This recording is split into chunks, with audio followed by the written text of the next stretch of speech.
لله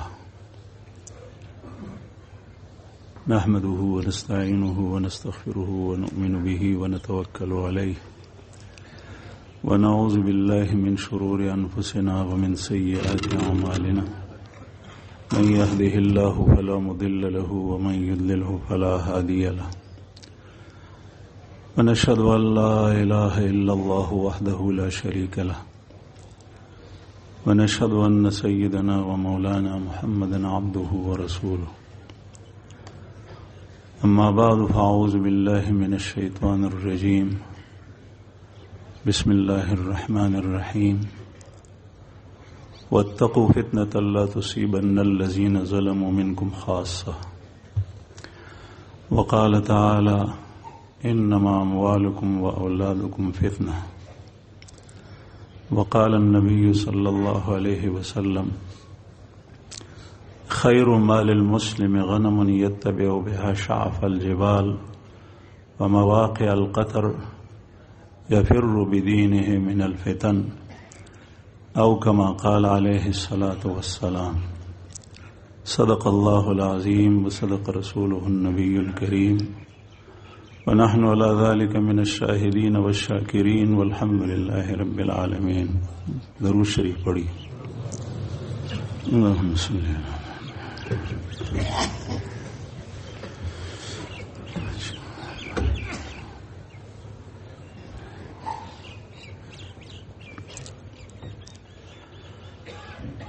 معزز سامعین، الحمدللہ ثم الحمدللہ، اللہ جل شانہ نے ایک بار پھر رشد و ہدایت کے اس عظیم مرکز میں ہمارے حضرت دامت برکاتہم العالیہ کے زیر سایہ جمع ہونے کی ہم سب کو توفیق عطا فرمائی. اس پر اللہ کا شکر ادا کرنا چاہیے. پھر یہ اللہ جل شانہ کے ہاں پسندیدگی کی علامت ہے. ہر شخص، ہر قوم، ہر جماعت، ہر فرد کی پسندیدگی کا معیار الگ الگ ہے. اللہ جل شانہ کی پسندیدگی کا معیار وہ الگ ہے. وہ مال نہیں ہے، وہ خاندانی شرافت نہیں ہے، وہ عہدہ اور منصب نہیں ہے، وہ دنیا کے لوگوں میں شہرت نہیں ہے، وہ آگے پیچھے حفاظتی دستے ان کے بیچ و بیچ جانے میں نہیں ہے، بلکہ کبھی اللہ جل شانہ کو ایک بندہ پسند ہوتا ہے، حالانکہ لوگوں کے ہاں ان کو پہچانا بھی نہیں جاتا، اس کی طرف کوئی اشارہ بھی نہیں کرتا. رسول اللہ صلی اللہ علیہ وسلم سے حضرت عمرو بن عاص رضی اللہ عنہ صحابی نے، جن کو باتوں میں کوئی مغلوب نہیں کر سکتا تھا، اللہ جل شانہ نے ایسی قوت گویائی دی تھی، ایسے طریقے دیے تھے. ایک غزوے کے اندر آپ صلی اللہ علیہ وسلم نے ان کو امیر لشکر مقرر کر کے بھیجا، اور حضرات شیخین ان کے مامور تھے اس لشکر میں. واپسی پر عمرو بن عاص رضی اللہ عنہ نے کچھ ایسی صورتیں اس سفر کے دوران پیش آئی کہ جن میں ان کی رائے الگ تھی، عام صحابہ کرام کی رائے الگ تھی. رسول اللہ صلی اللہ علیہ وسلم نے ان کی باتوں کے اوپر ان کی رائے پر کوئی نکیر نہیں فرمائی. اور پھر امیر بھی ان کو مقرر کیا تھا، اور پھر حضرات شیخین ابو بکر صدیق رضی اللہ عنہ اور عمر فاروق رضی اللہ عنہ جیسی شخصیات وہ ان کی زیر عمارت تھی۔ انہوں نے سوال کیا واپسی پر، تفصیلی واقعہ ہے، وہ واقعہ میں بیان کرنا نہیں چاہتا۔ سوال یہ کیا کہ یا رسول اللہ، آپ کو تمام لوگوں میں زیادہ پسند کون ہے؟ رسول اللہ صلی اللہ علیہ وسلم نے ارشاد فرمایا عائشہ، جو آپ صلی اللہ علیہ وسلم کی زوجہ مطہرہ اور تمام مسلمانوں کی ماں ہے۔ انہوں نے عرض کیا کہ یا رسول اللہ، میں مردوں میں کہہ رہا ہوں، عورتوں میں نہیں۔ آپ صلی اللہ علیہ وسلم نے پھر ارشاد فرمایا ابوہا، اس کے والد ابو بکر مجھے زیادہ پسند ہیں۔ انہوں نے پھر عرض کیا کہ یا رسول اللہ پھر کون؟ پھر آپ صلی اللہ علیہ وسلم نے ارشاد فرمایا عمر۔ میرا خیال یہ تھا کہ سب سے پہلے میرا نام لیں گے، لیکن جب میں نے 2-3 نام سنے تو اس کے بعد پوچھنا ہی بند کر دیا۔ مجھے فکر پڑ گئی کہ کہیں ایسا نہ ہو کہ مجھے سب سے آخر میں دھکیل دیا جائے۔ تو اللہ جل شانہ کے ہاں کسی کو دنیا والوں کی نظروں میں دنیا کے اندر کسی اچھی جگہ پہ بٹھانا اور کسی کو مال دینا، کسی کو عہدہ اور منصب سے نوازنا، یہ اللہ جل شانہ کے ہاں پسندیدگی کی نشانی اور علامت نہیں ہے۔ آپ صلی اللہ علیہ وسلم کی سیرت طیبہ بھی یہی تھی۔ غزوہ حنین کے موقع پر ان لوگوں کو جو ابھی مسلمان ہوئے تھے یا ان کے دلوں میں اسلام راسخ بھی نہیں ہوا تھا، آپ صلی اللہ علیہ وسلم نے 100 اونٹ عنایت فرمائے، لیکن وہ لوگ جو ہر وقت آپ کی حفاظت کی خاطر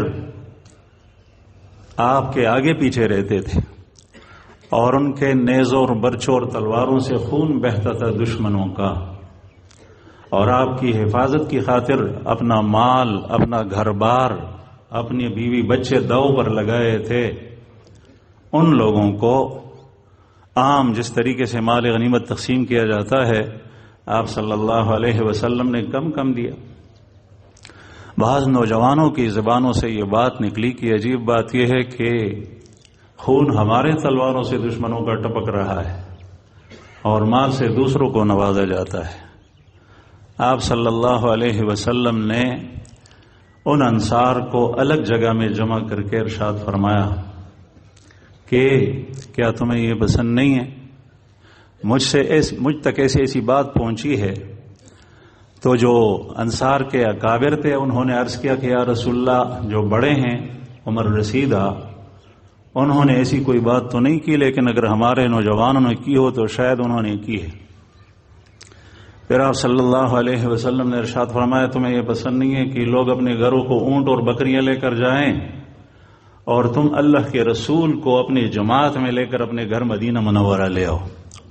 سب زار و قطار رونے لگے اور انہوں نے کہا کہ یا رسول اللہ، ہم اصل فیصلے کے اوپر خوش ہیں، اس کے اوپر ہم خوش ہیں۔ تو اللہ والوں کے ہاں بھی ہم نے دیکھا ہے کہ کبھی اپنوں کو پیچھے کیا جاتا ہے اور جو نئے نوارد ہوتے ہیں، مہمان ہوتے ہیں، ان کو دیا جاتا ہے۔ ایک فارسی شاعر کا شعر ہے، مجھے اشعار تو نہیں آتے لیکن کبھی سامنے آ جاتا ہے، کبھی غلط بھی ہو جاتا ہوں۔ ماں پروریم دشمن ماں میں کشیم دوست، کسرا چراؤں چو نرسد در قضائے ماں پروریم دشمن، میں دشمن کو پالتا ہوں۔ اور ایسے نمونے تاریخ کے اندر موجود ہیں کہ اللہ جل شانہ نے اپنا دشمن پکا کافر، یسور کافر بھی اللہ جل شانہ داغت تربیت براہ راست کی، کسی کو ضرورت نہیں ہوتی کہ اس کی تربیت کرے، اللہ پاک کرتا ہے جبریل کے ذریعے سے، جنگل کے جانوروں کے ذریعے سے۔ اور ماں پروریم دشمن ماں میں کشیم دوست، اور میں اپنے دوست کو وہ مرواتا ہوں لوگوں کے ہاتھوں، اس کو شہید کیا جاتا ہے۔ کسرا چراؤں چو نرسد در قضائے ماں، میرے قضا میں اور میرے فیصلے کے اندر کسی کو یہ حق حاصل نہیں کہ ایسا کیوں نہیں کیا اور ایسا کیوں کیا۔ اللہ جل شانہ کی اپنی کائنات ہے، اس کی اپنی خدائی ہے، لیکن اس سے کسی کے زندہ رہنے سے، کسی کو مال دینے سے، کسی کو دنیا والوں کی نظروں میں اعلیٰ سے اعلیٰ جگہوں کے اندر بیٹھانے سے اس کی پسندیدگی ظاہر نہیں ہوتی۔ یہ اللہ جل شانہ کی پسندیدگی کا معیار ہے، یہ علامت ہے کہ کسی اللہ والوں کی مجلس میں آپ کو جگہ دی، آپ کو بٹھایا۔ میں یہ عرض کر رہا تھا کہ اس پر اللہ کا شکر ادا کیا جائے۔ اصل بات جو میں عرض کرنا چاہتا ہوں وہ یہ کہ ہمارے حضرت کے زیر سرپرستی تحریک ایمان و تقوی کافی عرصہ سے یہ تحریک چلی ہے۔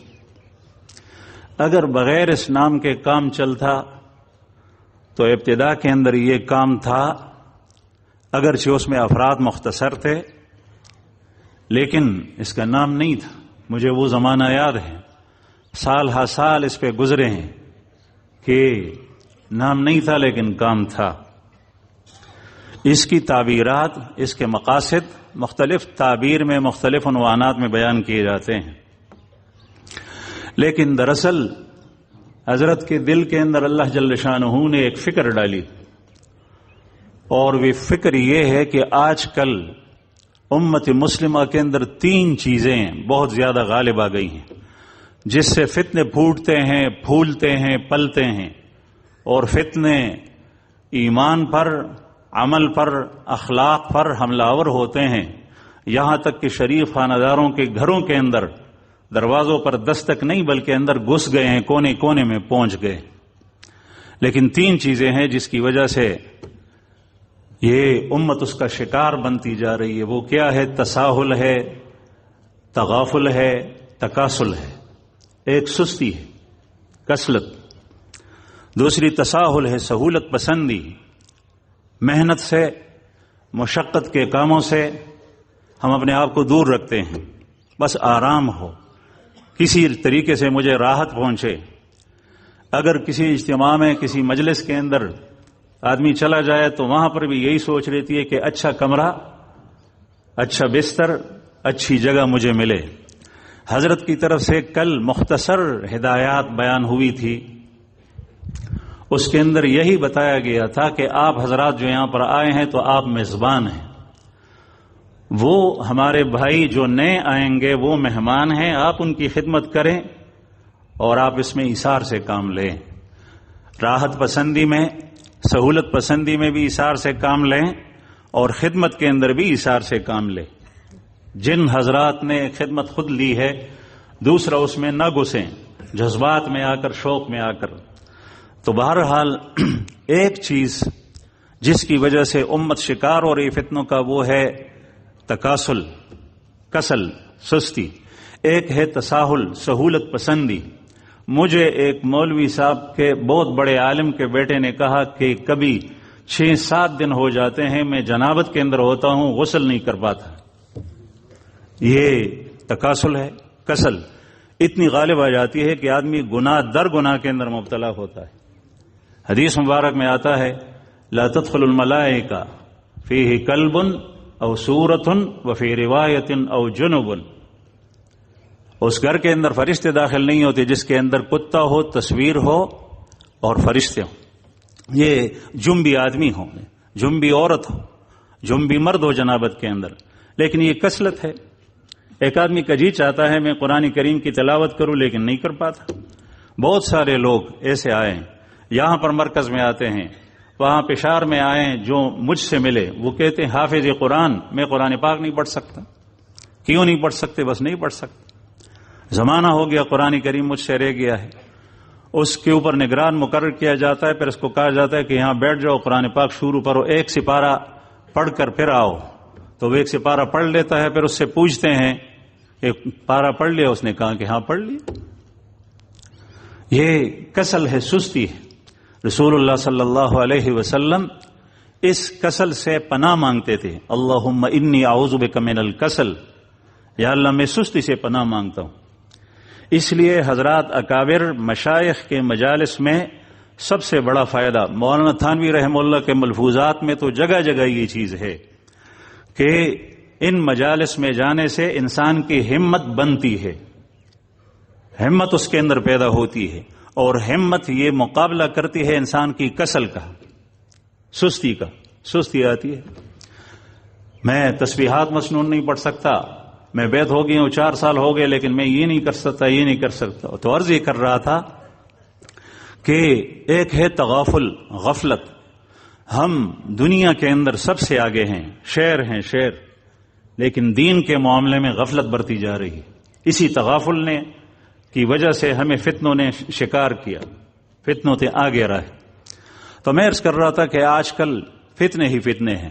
یہ تحریک ان فتنوں کے مقابلے میں امت مسلمہ کو بیداری کی تحریک ہے، بیدار کرنے کی تحریک۔ ہم فتنے پہچانیں، کس طرف سے فتنے ہمارے اوپر حملہ آور ہو رہے ہیں، کس طریقے سے وہ ہمیں اپنے شکار بنا رہے ہیں، اور اس سے نجات کا طریقہ کار کیا ہوگا۔ اس مجمع کے اندر علماء کرام بیٹھے ہیں، میں ان کو نہیں، اس لیے کہ وہ سب جانتے ہیں رسول اللہ صلی اللہ علیہ وسلم کی احادیث میں کن کن فتنوں کا تذکرہ ہے۔ مالی فتنے ہیں اور جاہی فتنے ہیں، اولاد کی طرف سے فتنہ ہے، ہر طرف سے فتنے مختلف شکلوں کے اندر ابھریں گے، اٹھیں گے، جس کی شمار بہت زیادہ ہے۔ اور محدثین حضرات نے وہ حدیث اپنے کتابوں کے اندر درج کی ہے، کتاب الفتن کے نام سے، اور یہ آپ صلی اللہ علیہ وسلم نے ان فتنوں سے ڈرایا ہے، اور فتنے سے ڈرایا ہے کہ وہ تمہارے خون کو نہیں، تمہیں بیماری سے نہیں کھائے گی، تمہارے ایمان کے لیے خطرہ ہے، تمہارے عمل کے لیے خطرہ ہے، تمہارے اخلاق کے لیے خطرہ ہے۔ یہ فتنہ تمہاری ایمانی آزمائش، تمہاری عملی آزمائش، تمہاری اخلاقی آزمائش۔ قرآن کریم میں اللہ پاک کا ارشاد ہے، انما اموالکم و اولادکم فتنہ، تمہارے اموال اور تمہاری اولاد یہ تمہارے لیے فتنے ہیں۔ اس کا مطلب یہ نہیں کہ مال کو باہر پھینک دیا جائے، بلکہ مال کے فتنے سے بچیں۔ نبی کریم صلی اللہ علیہ وسلم نے ایک حدیث مبارک میں ارشاد فرمایا، انی لا اخشی علیکم الفقر، میں تمہارے اوپر اس بات سے نہیں ڈرتا کہ تم فقر کی وجہ سے ہلاک ہو جاؤ گے، لیکن میں اس سے ڈرتا ہوں کہ تمہیں دنیا ہلاک کر بیٹھے گی۔ دنیا کے اندر تم ایک دوسرے سے آگے بڑھنے کی ریس لگاؤ گے، مقابلہ ہوگا، کوشش کرو گے۔ اب اس ریس لگانے کی خاطر حلال اور حرام کی تمیز ختم ہو جائے گی۔ سنن کی روایت کے اندر یہ حدیث بھی ہے، لوگ آئیں گے، مال کمانے کے لحاظ سے حلال و حرام کی تمیز نہیں رہے گی، یہ حلال ہے یا حرام ہے، ہر طرف جتنا مال ہاتھ آتا ہے اس کو ہڑپ کر لیا جائے گا، چاہے وہ سود کا ہو، چاہے وہ جواری سے حاصل ہو، چاہے وہ ڈکیتی سے ہو، چاہے وہ غصب کا مال ہو، کسی طریقے سے بھی ہو۔ مال کا فتنہ یہ ہے کہ اس کا حصول اور اس کو مختلف مصارف میں صرف کرنے سے آپ کا ایمان داؤ پہ لگے گا، آپ کا عمل داؤ پہ لگے گا، آپ کے اخلاق داؤ پہ لگیں گے، آپ کے اندر سے ایمانی صفات نکل جائے گی۔ اولاد اور بیوی یہ فتنہ ہے، ان کی وجہ سے آپ کا ایمان، آپ کا عمل، آپ کے اخلاق خطرے میں رہیں گے۔ یہاں پر سال ہر سال حضرت نے اس کے لیے وقف کر دیا ہے، اور ان کے ساتھ دوسرے ساتھی جماعت کی شکل میں اس میں لگے ہوئے ہیں، اور پھر پورے پاکستان اور بیرون ملک کے اندر دارالایمان کے نام سے یہ تحریک اسی سلسلے کے اندر جو ہے وہ اس قسم کے بیانات، مجالس، عملی صورتیں اور اس طریقے سے یہ اللہ کے ذکر کی کثرت یہ کرائی جاتی ہے کہ اس فتنوں سے ہماری حفاظت ہوئی، بیداری کے لہر۔ آپ دیکھیں کبھی فتنہ ایسا ہوتا ہے کہ وہ تنہا ایک فتنہ ہے، اور کبھی فتنہ ایسا ہوتا ہے کہ ایک فتنہ کئی فتنوں کو جنم دیتا ہے، اس سے اتنے فائدے پیدا ہوتے ہیں کہ آدمی پریشان ہوتا ہے۔ میں مفتی نہیں ہوں لیکن اتنا جانتا ہوں کہ ہمارے حضرات مفتیان کرام نے بعض مباح چیزوں کو اس لیے ناجائز قرار دیا، اس پابندی لگائی کہ اس مباح چیز سے دوسرے مکروہ تحریمی اور حرام کے پیدا ہونے کا اندیشہ ہے۔ بعض مستحبات کو روکا ہے کہ اس پر عمل نہ کیا جائے، اس لیے کہ اس سے یہ حرام پیدا ہوتے ہیں۔ لیکن عجیب بات یہ ہے کہ بعض چیزیں ایسی ہیں رسول اللہ صلی اللہ علیہ وسلم نے اس کے بارے میں تصریح کی، اس کے اوپر عذاب اور وعید سنائی۔ رسول اللہ صلی اللہ علیہ وسلم نے ایک دفعہ نبی کریم صلی اللہ علیہ وسلم کسی غزوے سے آئے. میں اس فتنے کا ذکر رہا ہوں جو آج کل عام ہے، تصویر سازی کا فتنہ. تصویر کھینچے جاتے ہیں، نکالے جاتے ہیں، بعض صورتوں کے اندر اس کو بعض جائز قرار دینے کی کوشش کی جاتی ہے.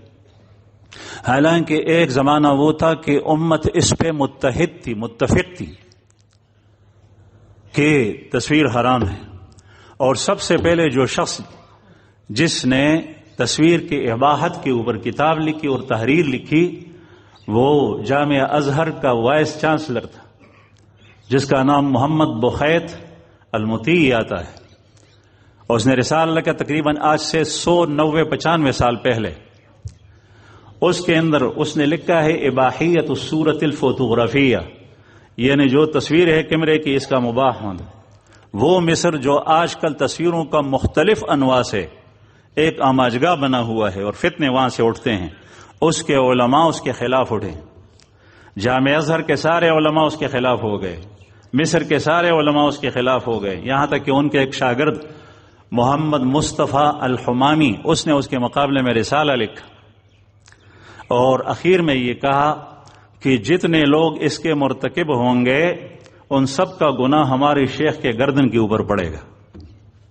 جتنے لوگ اس کے مرتکب ہوں گے سب کا گناہ ہماری شیخ کے گردن کے اوپر پڑے گا. یہاں ہماری خانقاہ کے اندر جو ہدایات ہے، جو سال ہر سال کے لیے آویزاں ہے، لٹکائی گئی ہے، اس کے اندر ایک عنوان سے یہ لکھا ہوا ہے کہ تصویر لینا سخت منع ہے. اور حضرت تو کبھی سنا ہے بد دعا دیتے ہیں، میں خود ساتھ ہوتا ہوں اکثر جگہوں کے اندر کہ جو اس نے میری تصویر کھینچی ہے وہ بد دعا. لیکن آدمی آج کل ایسا فتنہ نکلا ہے کہ گردن اور کندھے کے درمیان، موڑنے کے درمیان میں جو ہے وہ موبائل کی آنکھ اس کو لگا کر فٹ کرتے ہیں، تصویر لے لیتے. کسی اللہ والے کو، کسی عالم کو، کسی اچھے آدمی کو پتہ نہیں چلتا کہ اس کی تصویر کھینچی گئی. تو یہ فتنہ اس زمانے کے اندر پھر پھیلتا گیا. آج کل آپ حضرات کو پتہ ہے کہ نکاحوں سے، بازاروں سے، نکاح کے محافل سے، شادی حالوں سے یہ فتنہ نکل کر مساجد اور مدارس کے اندر آ گیا ہے، ہمارے دینی اجتماعات کے اندر آ گیا ہے. جو اجتماع ہم دینی نام کے اوپر کرتے ہیں اس کے اندر یہ فتنہ آ گیا ہے. اور یہ کتنا بڑا فتنہ ہے کہ نئی نسل کے اخلاق لڑکیوں کے، لڑکوں کے تباہ ہو گئے. شریف گرانوں کے پردہ دیوار وہ گر گئی ہیں. یہ فتنہ باہر سے اندر کونے تک پہنچ گیا ہے. جس طریقے سے حدیث مبارک کے اندر آتا ہے کہ جب عورت اپنے ایام مخصوص کے اندر ہوتی تھی تو اس کو ایک کونے میں جگہ دی جاتی تھی، وہ حیا اور شرم کے مارے باہر نہیں نکلتی تھی. آج کل تصویر اس جگہ کے اندر، غسل خانوں کے اندر گئی ہے یہ کیمرے کی آنکھ، اور یہ فتنہ سب لوگوں کے سامنے آ گیا ہے. حیا اس کی وجہ سے ختم ہو گئی ہے، غیرت ختم ہو گئی ہے، عورت کا تسلط وہ گھروں کے اوپر ہو گیا ہے. حالانکہ رسول اللہ صلی اللہ علیہ وسلم کا ارشاد مبارک ہے کہ جب تمہارے اغنیاء وہ سخی لوگ ہوں گے اور تمہارے امراء، علماء اور سمجھدار لوگ ہوں گے اور تمہارے امور مردوں کے حوالے ہوں گے، یعنی شورا کے تحت ہوں گے، تو تمہارے لیے زندہ رہنا مرنے سے بہتر ہے. پھر تم زمین میں زندہ رہنے کے قابل ہو. اور اگر تمہارے اغنیاء وہ بخلا ہوئے اور تمہارے امراء جہال ہوئے اور تمہارے گھروں کے معاملات وہ عورت کے سپرد ہو گئے، عورت کے حوالے ہو گئے، بیوی فیصلہ کرتی ہے جس طریقے سے چاہے، میرے گھر والی کی مرضی ہے، لڑکی کا رشتہ جہاں چاہے، لڑکے کا رشتہ جس سے طے ہو جائے، گھر کے فیصلے عورتوں کے ذریعے سے ہوتے ہیں. آپ صلی اللہ علیہ وسلم نے ارشاد فرمایا فَبَطْنُ الْأَرْضِ خَيْرٌ لَكُم مِّن ظَهْرِهَا، پھر تمہارے لیے زمین کا پیٹ اس کی پیٹھ سے بہتر ہے. تو میں عرض کر رہا تھا کہ نتنے فتنے اس ایک فتنے سے پیدا ہو گئے. اور یہ کیا آج کل آپ حضرات کے موبائل میں جو آپ کے جیبوں کے اندر ہے، اس کے اندر جو ہے وہ انبیاء کرام غزوہ بدر اور دوسرے غزوات اور اس سے پہلے انبیاء کرام نوح علیہ السلام اور موسیٰ علیہ السلام کی فلمیں اس کے اندر بنائی گئی ہیں. آپ اس کو دیکھتے ہیں، بعض لوگ دیکھتے ہیں، بعض لوگ اس سے الگ ہے، ہٹے ہوئے ہیں. اکثر لوگوں کے پاس سادے موبائل ہوتے ہیں، لیکن بعض لوگ اس کو بھی دیکھتے ہیں، اس میں کتنی ساری خامیاں ہیں۔ نبی کریم صلی اللہ علیہ وسلم کا واقعہ بدر کا پیش کیا جاتا ہے، صحابہ کرام کی تصویریں ہیں، اس میں جو فلمی ایکٹرز ہوتے ہیں، مجھے تو صحیح نام نہیں آتے، اور وہ عورتیں جو فلم کے اندر کام کرتی ہیں وہ صحابیات کی صورت اور ان کا روپ دھار لیتی ہے۔ اگر ہم میں سے کسی کی ماں اور اس کی بیٹی اور اس کی بہن کی تصویر کوئی عورت ایسی ننگی اور فاحش عورت روپ لے تھا تو آپ اس کو برداشت کر سکتے ہیں؟ نہیں، لیکن اس کو دیکھا جاتا ہے، کچھ نہیں کیا جاتا، ٹس سے مس نہیں ہوتی، ایمان کے اوپر کوئی قدغن نہیں لگتی اس کی وجہ سے، اس پر خاموشی آپ خود ہی فیصلہ کریں۔ پھر اس کے اندر بعض چیزیں ایسی ہیں کہ رسول اللہ صلی اللہ علیہ وسلم کی حدیث متواتر ہے، من کذب علی متعمدا فلیتبوأ مقعده من النار، جو شخص میرے اوپر جھوٹ باندھے تو وہ اپنا ٹھکانہ جہنم بنا لے۔ بعض چیزیں ایسی آتی ہیں جو پیغمبر نے نہیں کی ہوگی، لیکن اس کو اپنی فلم کے بنانے کے لیے وہ چیزیں اور کام کرنے پڑتے۔ تو میں تفصیل میں نہیں جانا چاہتا، لیکن یہ ایک فتنہ اس نے لاکھوں فتنوں کو جنم دیا ہے، یہاں تک کہ ہماری مساجد اور مدارس وہ پاک نہیں رہی، تب تک تشفی نہیں ہوتی جب تک کہ تصویر کے ذریعے سے اس پورے پروگرام اور اجتماع کو فلمایا نہ جائے اور اس کو تصویر میں نہ لا جائے، تشفی نہیں ہوتی۔ اسکرین لگے ہوئے ہوتے ہیں، کیمرے لگے ہوئے ہوتے ہیں۔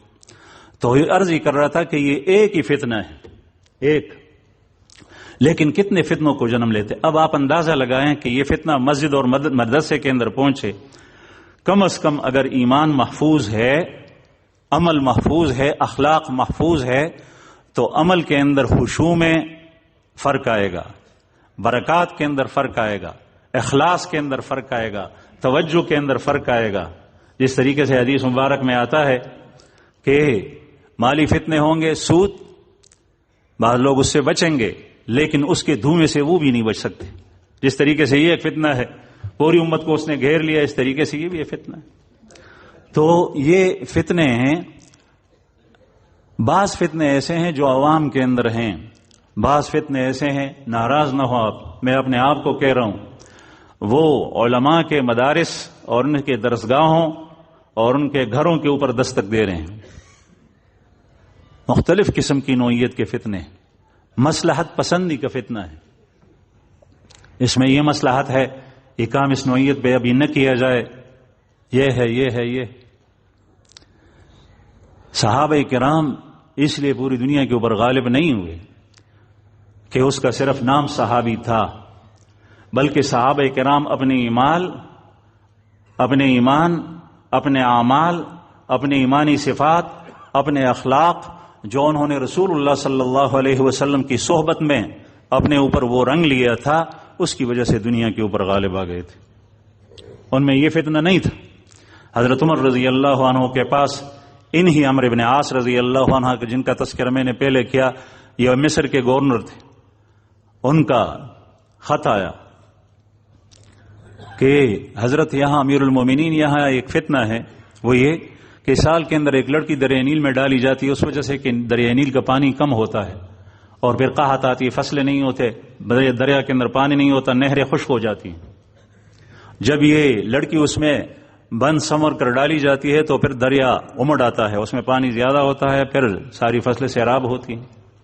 اب بھی وہ دن آ رہے ہیں، میں کیا کروں، پریشان ہوں سخت، میں روکتا ہوں لوگوں کو، لیکن لوگ کہتے ہیں ایک طرف قوم کی ہلاکت ہے، ایک طرف ایک فرد کی ہلاکت ہے، اگر فرد کو بچاتے ہیں تو قوم ہلاک ہو جاتی ہے قادسالی کی شکل میں، اور بخوشی وہ گھر والے اپنی بچی کو جس طریقے سے دلہن کو سجا کر اس کے شوہر کے گھر بھیجا جاتا ہے، اس طریقے سے اس کو ڈال کر جو ہے وہ دریا میں پھینک کر آتے ہیں۔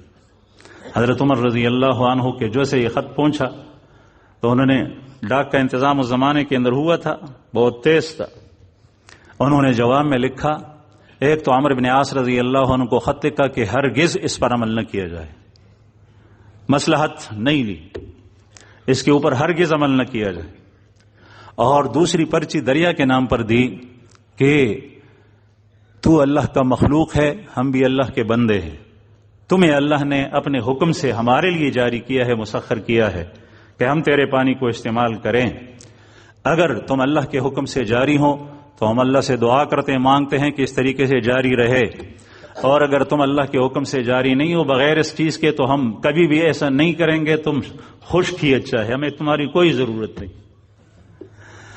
اور یہ فرمایا کہ یہ پرچی دریا کے اندر پھینک کراؤ بجائے اس لڑکی کے۔ جیسے ہی وہ پرچی پھینکی تو مورخین نے لکھا ہے، علماء نے لکھا ہے کہ اس وقت سے لے کر آج تک دریائے نیل اسی طریقے سے بہتا ہے، اور یہ واحد دریا ہے کہ جنوب سے شمال کی طرف بہتا ہے، باقی سارے کے سارے دریا شمال سے جنوب کی طرف بہتے ہیں، اور اس کے دونوں طرف باغات ہیں اور انتہائی زرخیز زمین ہے، فصلیں ہیں، اس سے سیراب ہوتی ہیں، کبھی بھی خشک نہیں ہوا، یہاں پر کوئی مصلحت پسندی نہیں کی۔ اس طریقے سے حضرت کعب بن مالک رضی اللہ عنہ کا واقعہ علماء کرام کو معلوم ہے، حدیث مبارک میں آتا ہے، ایک رومی بادشاہ نے خط لکھا کہ تمہیں اپنے ساتھی نے اپنے آپ سے دھکیل لیا ہے، 50 دن کے لیے ان سے باتیں بند، بائیکاٹ تھا، ہم آپ کو جگہ دیں گے، آپ ہمارے پاس آ جائیں۔ یہاں سے دھڑا دھڑ پیسے بھی بھیجے جا رہے ہیں، حکمران بھی جاتے ہیں، جس طریقے سے جس وقت کرسی چھینی جاتی ہے تو فوراً وہاں پہنچ جاتے ہیں۔ اور یہ مصلحت ہے، اس وقت امریکہ کے سامنے آنا بہت بڑا مسئلہ ہے، اس لیے اس مصلحت کی خاطر یہ چھوٹ نکالی جائے کسی طریقے سے۔ الحمدللہ ہمارے حضرت نے مختلف موقعوں میں ابھی یہ فتنے جگہ آئے ہیں، یہ یہاں سے آواز گئی پوری دنیا کے اندر، پورے ملک میں، پاکستان میں، پوری دنیا کے اندر پھیلی۔ کورونا کے اندر یہ بھی ایک فتنہ تھا، اور مختلف صورتوں کے اندر تحریرات گئی ہیں، اس لیے نہیں کہ کسی حکمران کی کرسی چھینی جائے، اس لیے نہیں کہ کسی کے ساتھ سیاسی چپکلش ہے، اس لیے نہیں کہ کسی کے ساتھ دشمنی ہے، ذاتیات ہے، بلکہ خیرخواہی کے طور پر امت کو بچانے کے لیے اس ذات و فرد کی بھی اس میں خیر ہے، پوری امت کی بھی اس میں خیر ہے، چاہے وہ بیرونی ملک ہو، حرمین شریفین ہو، چاہے ہمارے ملک پاکستان کے اندر ہو، وقت وقت پہ ٹھوکا جاتا ہے۔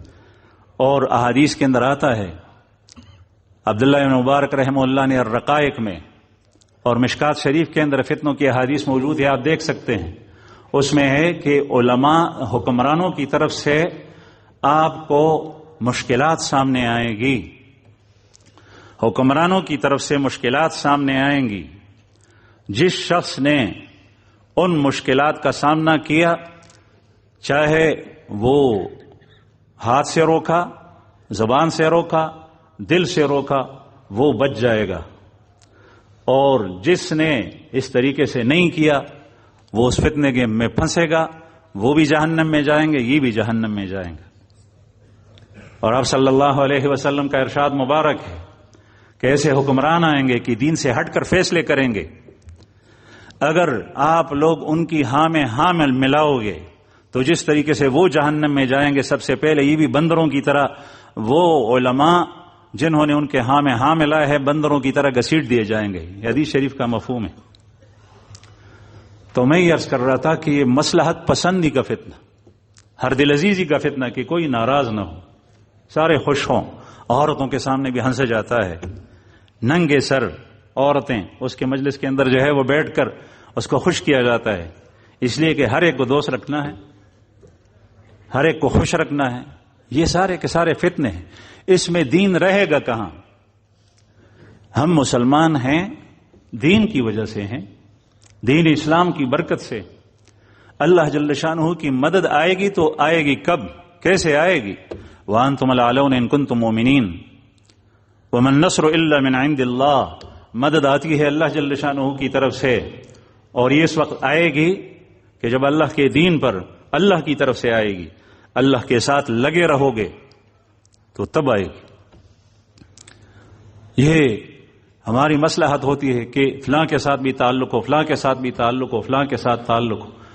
ہم کمزور ہیں، اور کمزور اس لیے ہیں کہ ہمارے اوپر دشمن غالب ہے، اور ہمارے اوپر دشمن غالب اس لیے یہاں تک کہ ہمارے مذہبی فیصلے عیسائیوں اور یہودیوں کے ہاتھوں میں ہیں، جدھر ہمارا رخ موڑ لیتے ہیں اس طرف ہم جاتے ہیں، اور یہ اس لیے کہ ہم کمزور ہیں، اور ہماری کمزوری کے سب سے بڑا سبب ہماری جسمانی کمزوری نہیں ہے۔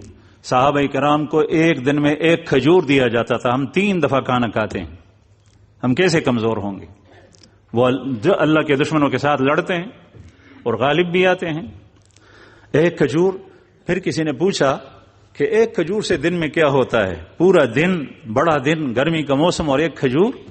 تو صحابی نے جواب دیا کہ ہمیں اس ایک کھجور کی قدر تب ہمیں معلوم ہی جب وہ ایک کھجور بھی نہیں تھا.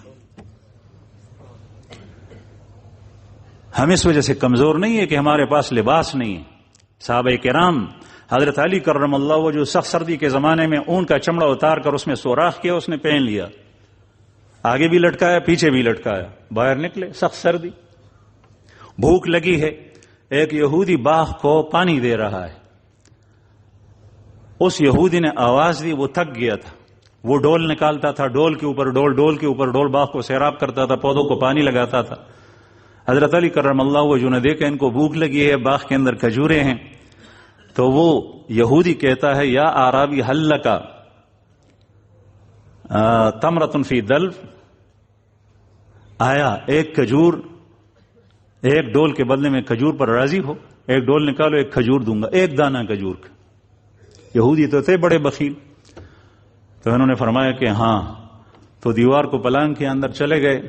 چمڑا پہنا ہوا ہے، اس سے اپنے عورت کو بھی چھپایا ہے اور سردی سے بھی اپنے آپ کو روکا ہے. ہمارے لباس کو دیکھ. اور پھر اندر گئے اور ڈول نکالتے گئے، وہ ایک ایک کھجور دیتا گیا، ایک ایک کھجور دیکھ. جب مٹھی بھر گئی، اتنے ہو گئے کہ اس سے پیٹ بھر سکتا ہے، تو ڈول پھینک دیا، کہتا بس میرا کام ہو گیا. یہ ہے، ہم کمزور صرف اور صرف اس لیے ہے کہ ہم نے اپنے رب کے ساتھ تعلق توڑ دیا ہے. ہماری کمزوری کی بنیادی وجہ یہ ہے.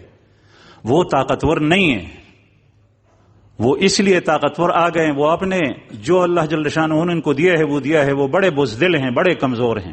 لیکن چونکہ ہم اس سے زیادہ کمزور ہو گئے ہیں، اس لیے وہ ہمارے پر غالب آ رہے ہیں. ہماری نکیل ان کے ہاتھ میں، جدھر ہمیں موڑ رہے ہیں اس طرف ہم جاتے ہیں. تو اس کی وجہ یہ ہے کہ ہم اس کو خوش رکھتے ہیں، یہ ناراض نہ ہو. اس سے ہمیں خطرہ ہے، اس سے خطرہ ہے. اللہ جل شانہ سے تعلق چھوٹ گیا تو سارے خطرے آ رہے ہیں، ہر طرف سے شکار بنتے جا رہے ہیں.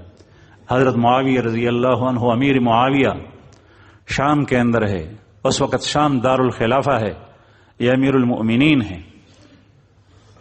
خط لکھا کہ حضرت عائشہ رضی اللہ عنہ ام المؤمنین کو، یا اماں اوصینی، اے اماں مجھے وصیت کیجئے، نصیحت کیجئے. ام المؤمنین، اور فرمایا کہ مختصر ہو، الفاظ زیادہ نہ ہو. شام سے خط لکھا اپنی نصیحت سے کہ دوسروں سے نصیحت لوں، اس پر عمل کروں.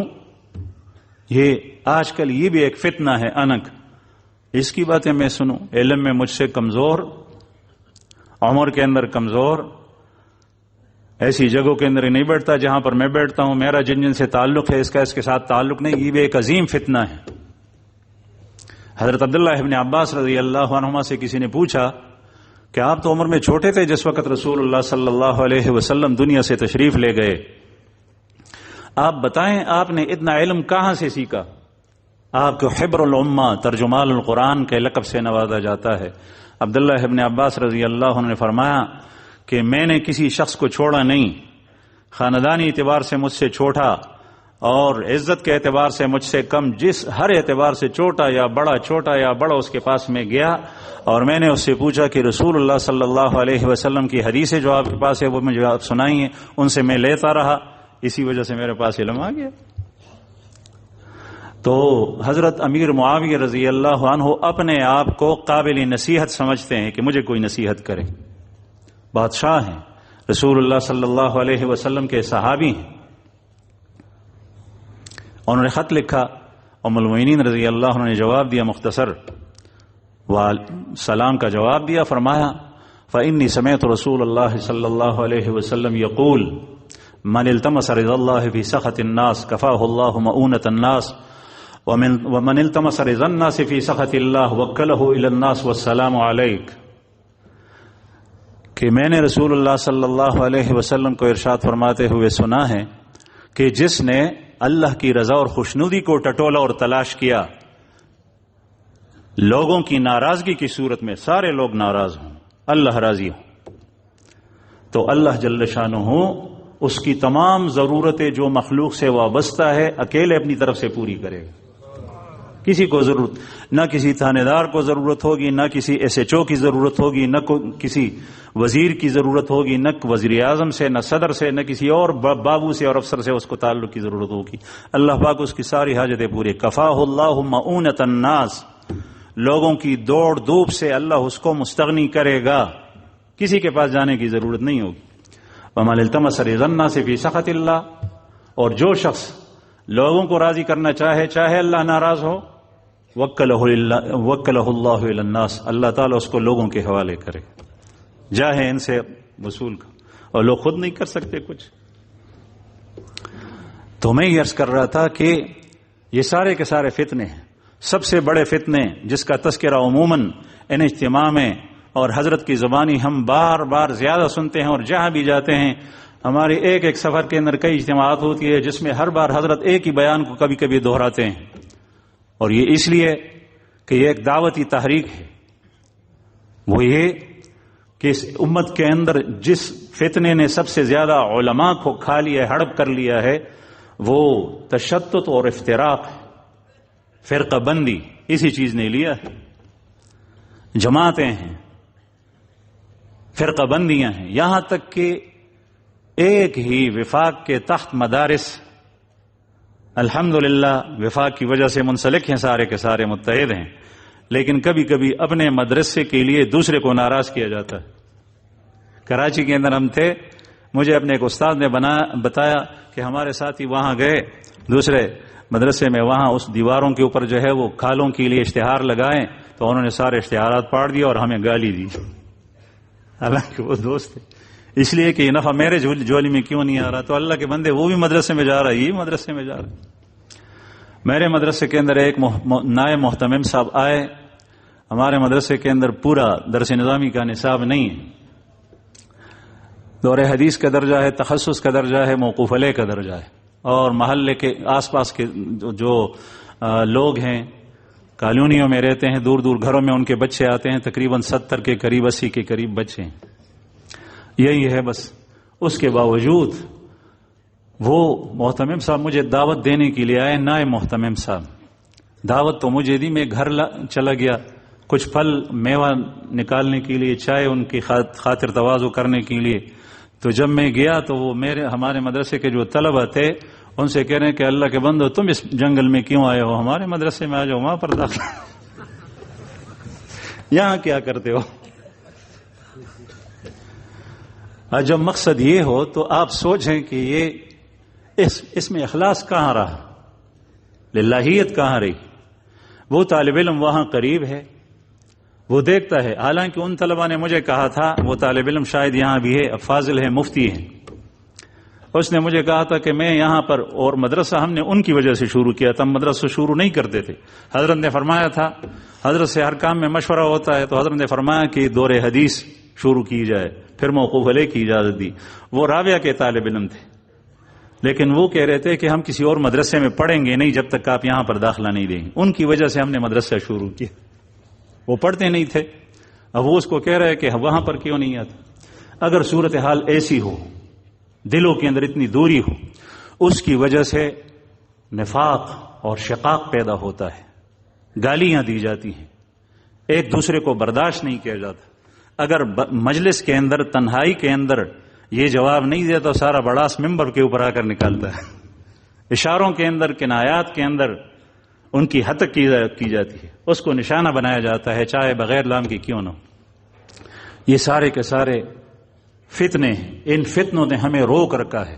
جس طریقے سے کسی قیدی کے پاؤں کے اندر آپ زنجیریں ڈال لیں اور اس کے ہاتھوں کے اندر ہتکڑیاں ڈال لیں، اس کو نکالیں، یہاں سے آواز لگائی جاتی ہے کہ امت کے اندر یہ تشدد اور افتراق کو ختم کیا جائے. اور یہ صرف آواز نہیں بلکہ اس کے طریقے بتائے اور سکھائے جاتے ہیں. جن حضرات علماء کرام نے یہاں پر وقت لگائے ہیں ان کو پتہ ہے کس طریقے سے ختم کرنے کے لیے اصول بنائے جاتے ہیں. ان اصول کے اوپر علماء کرام نے یعنی دستخط ثبت کیے ہیں، مہر لے لگائی ہیں کہ امت کے اندر اسی سے اتفاق پیدا ہوگا، اتحاد آئے گا، ایک دوسرے کے ساتھ محبت ختم ہو گئی جس طرح صحابہ کرام کے درمیان تھی. اور ہم نے الحمدللہ یہاں پر دیکھا ہے، ابھی ایک بہت بڑے عالم کراچی کے وہ کہہ رہے تھے کہ یہاں پر اپنائیت محسوس ہوتی ہے، اپنائیت محسوس ہوتی ہے. ایک کوئی یہ نہیں سمجھتا کہ یہ مہمان ہے اور یہ میزبان ہے، ہر ایک یہ سمجھتا ہے کہ میں میزبان. ایک ذہین اور فتین عالم ان کا یہ قول ہے. تو عرض کر رہا تھا کہ اس ماحول کے اندر یہ فضا پیدا کی جا رہی، اس سے فتنے ختم ہوں گے یا نہیں؟ فتنے انشاءاللہ اس سے ختم ہو جائیں گے.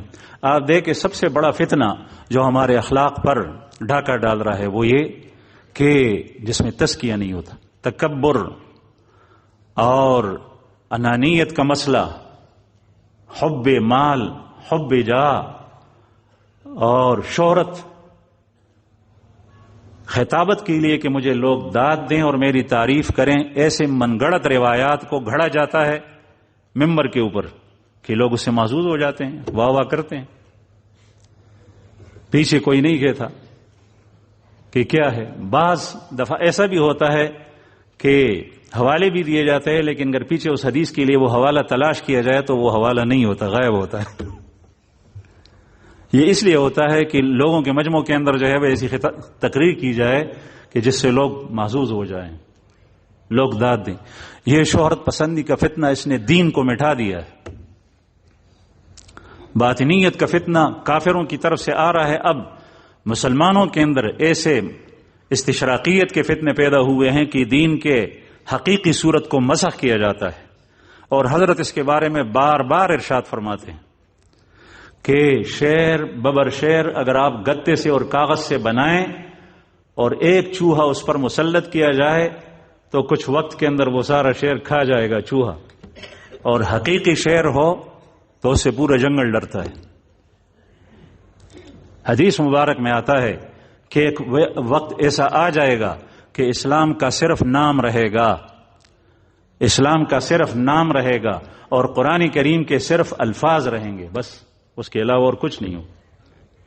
قرآن کریم ہماری صلاحیت ہے، جس مقصد کے لیے اللہ جل شانہ نے پیدا کیے ہم اس کو ضائع کر رہے ہیں دوسری طرف. تو عرض یہ کر رہا تھا کہ ان فتنوں کی نشاندہی اس تحریک کے اندر کی جاتی ہے اور اس کے علاج بھی بتائے جاتے ہیں، اور عملی طور پہ جو لوگ وقت لگاتے ہیں یہ تو صرف اجتماعات اس لیے ہوتے ہیں کہ لوگ اس سے آگاہ ہو جائیں، یہ ماحول دیکھیں. الحمدللہ اس کا بھی ایک اثر ہوتا ہے، جو آیا ہے وہ اثر لے کر گیا ہے. لیکن امت کو اس وقت انتہائی سخت ضرورت ہے. مدارس اپنی جگہ پر، مراکز اپنی جگہ پر، اور ممبر اور محراب اپنی جگہ پر، وہ ساری کی ساری ضروری ہیں. لیکن ان فتنوں کے سدباب کے لیے صرف اور صرف یہ صورتیں کافی نہیں ہیں.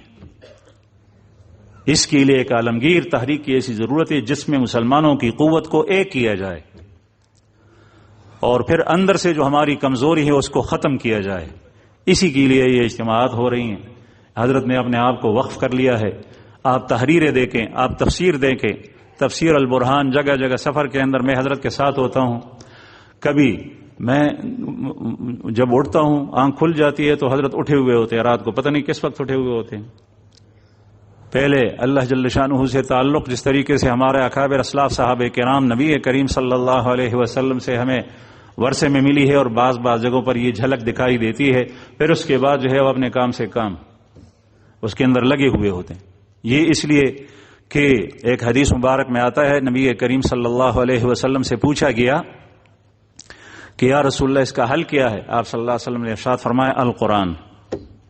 لیکن قرآن کریم اس جگہ پہ جو قرآن جس طریقے سے بولتا ہے، اب تو قرآن کی ترجمانی اسی طریقے سے کریں جس طرح قرآن کہنا چاہتا ہے، اس طرح نہیں جو آپ کے دل میں آتا ہے.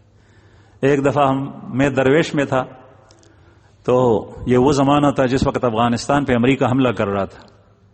وفود آتے تھے یہود کی طرف سے، نصارہ کی طرف سے، جس میں کچھ یہودی بھی ہوتے تھے خال خال، اور نصارہ کی طرف سے آتے تھے، اور مسلمانوں کا ایک اکا دکا فرد بھی ہوتا تھا. تو اکثر و بیشتر حضرت شیخ الحدیث مولانا محمد حسن جان شہید رحمہ اللہ وہ ان کو جوابات دیتے تھے، ان کو بیان کرتے تھے. وہ آتے تھے کہ ان مدارس کے اندر کیا ہے. 2 دفعہ ایسا ہوا کہ حضرت نہیں تھے اس زمانے کے اندر، حیات تھے، لیکن وہ کسی جگہ بیان کے لیے گئے ہوئے تھے، تو مدرسے کے انتظامیہ نے مجھے کہا کہ ان وفد سے آپ نے بات کرنی تھی۔ ایک دفعہ 17 کے قریب آدمی تھے، دوسری دفعہ 21، جس میں کافر زیادہ تھے، ان سے باتیں کرنی تھی۔ تو اس میں پہلے ایک مضمون دین اسلام کی دعوت کے بارے میں وہ پہلے بیان کی شکل میں وہ کہا جاتا تھا، ان کے سامنے باتیں آتی تھی اور پھر ان کے سوالات کا جوابات ہوتے تھے۔ تو اس وفد کے اندر جو ترجمان تھا وہ سرکاری پروٹوکول پہ آیا ہوا تھا۔ مجھے پروٹوکول کے معنی نہیں آتے لیکن یہ لفظ آتا ہے۔ تو وہ آیا تھا، وہ ترجمانی کرتا تھا۔ انگلش میں بول نہیں سکتا لیکن کچھ سمجھ لیتا ہوں۔ میں جو بیان کر رہا تھا تو وہ بیان جس طریقے سے شروع ہوا تو ابتدا میں چند جملے اس نے ٹھیک ترجمانی کی، لیکن آگے جا کر اس نے غلط بیانی سے کام لینا شروع کیا۔ وہ ترجمہ میں کچھ بولتا تھا، وہ ترجمہ کچھ کرتا تھا۔ میں جانتا تھا کہ یہ غلط بول رہا ہے۔ میں نے اسے کہا کہ بھائی میں نے یہ نہیں کہا، آپ غلط کہہ رہے ہیں، آپ صحیح ترجمہ کریں۔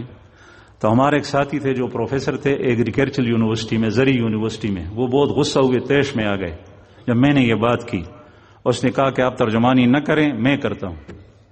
پھر اس نے ترجمانی کی، الحمدللہ اس نے ٹھیک کی۔